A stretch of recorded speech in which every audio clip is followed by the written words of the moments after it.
Welcome to Young Asia Television.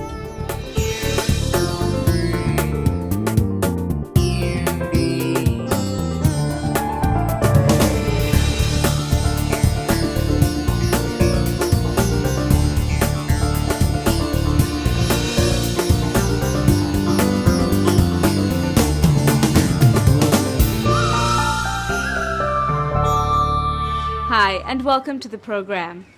It has been tragedy upon tragedy for the displaced people in the north, and this past weekend they have had to bear yet another calamity. Torrential rains beat down on the largest of the IDP camps, Manic Farm, on Friday through till Sunday, flooding tents and kitchens, overflowing toilets, and displacing thousands of people within the camps themselves. Our first story this week examines the situation further. The situation is indeed dire. Temporary tents have been hastily erected, but they are overcrowded. Sanitation facilities are inadequate. Food and drinking water are in short supply because vehicular access has been blocked due to muddy, eroded soil. Numbers of the flood-affected displaced are still unverified. Some place them as high as 20,000. There have reportedly been attempts by the government to relocate some of them to SOS villages and school buildings, or at the very least to tents on higher ground.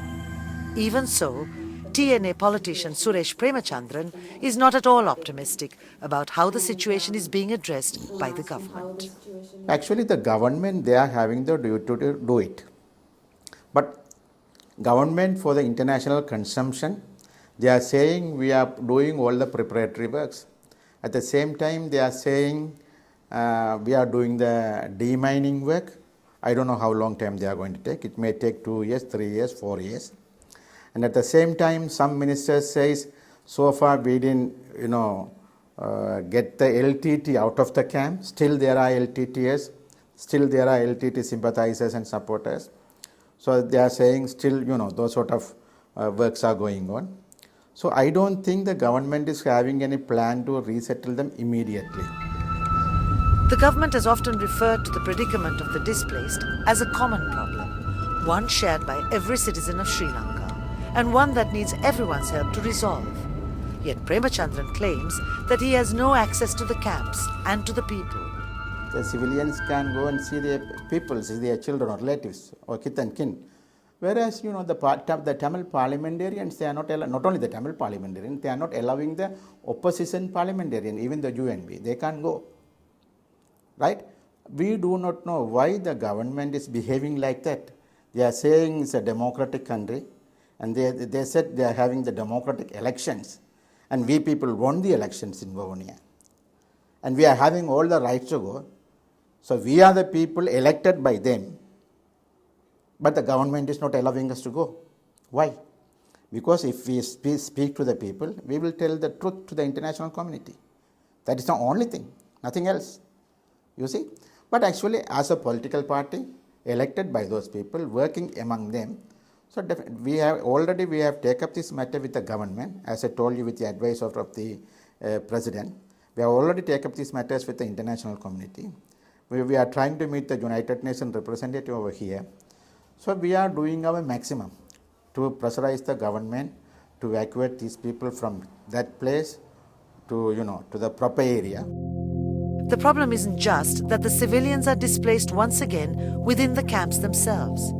If it isn't handled properly, the rains could cause serious problems beyond just flooding. Disease, for instance, is a prominent risk at this time. Premachandran feels that the only solution to the urgent problem at hand is to evacuate all flood-affected civilians to safer areas. Our suggestion, number one, immediately thousands of people can be sent back to their own land. That is number one. They have to do it immediately. Right? Number two, if anybody who are having friends and relatives, they have to send them to their house if they are willing to go. The rest can be settled down. There are schools in Kilinochi, in Mullathievu. These people can be moved to those schools because at least there is building. You can renovate it immediately. You can keep those people there.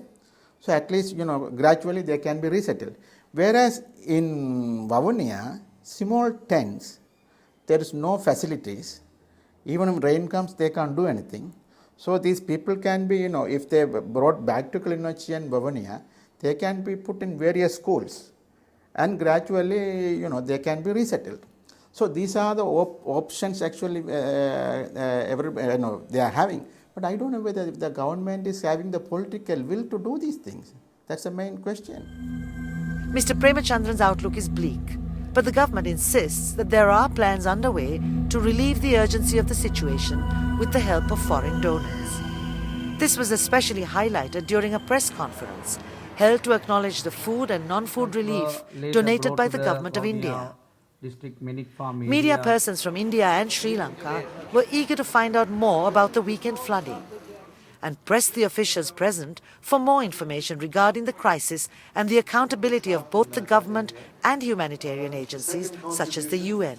The responsibility is the government's. We've been trying to help in different areas. For example, food has been assisted through the United Nations. We've been very much involved with water and sanitation. But the basic site preparation in terms of the layout, the bulldozing, the clearing of the sites, the laying out of the drainage has been a government responsibility. Since June, at the request of the government, we've been asked to assist with drainage, and we hope to support government agencies in further improvements to the drainage. And I think that has actually worked in the sense that if you look at these terrible things that happened over the last few days as a result of this heavy downpour, the areas where work had been undertaken, which was in what's called Zone 2 and Zone 3, as well as Kadragamar village and Zone 1, there wasn't as heavy effects from the rain, whereas in Zone 4, where that work hadn't begun yet. So we're optimistic that as the work goes on, it will improve the conditions for the people there. The floods in Manik Farm and the problems they have caused a community already under massive strain is a grim reminder of the need to be more efficient and effective where resettlement of IDPs is concerned. Halfway into the much-talked of 180-day plan for returning 80% of the displaced, there has not been much visible progress. The events over the last few days only emphasized just how vulnerable these people still are. However, both Minister Rishad Bathiuddin and Neil Bona appeared optimistic about accomplishing this target in due time. First, demining activities going on, plus every area road construction are going on, electricity supply already giving, the activities are going on. I think all the government agents of that district, 5 districts, government agents and other divisional secretaries and other officials, provincial council officials, together they are working hard. Within 180 days time, we are planning to resettle more people, I think. Yeah, I don't think there's necessarily a direct relationship between the flooding and resettlement. I think the resettlement will go ahead when the government is confident that the areas are safe from mines and that basic services have been put together. And I think they're working very hard to do that. But I think what the flooding does do is highlight that it's important that these people get out sooner rather than later. Because even with the best will in the world, to have so many people in one particular place in those conditions, even if everyone's trying to help the conditions, is not a place where people should be for a long time. So I think it really highlights the importance of early returns.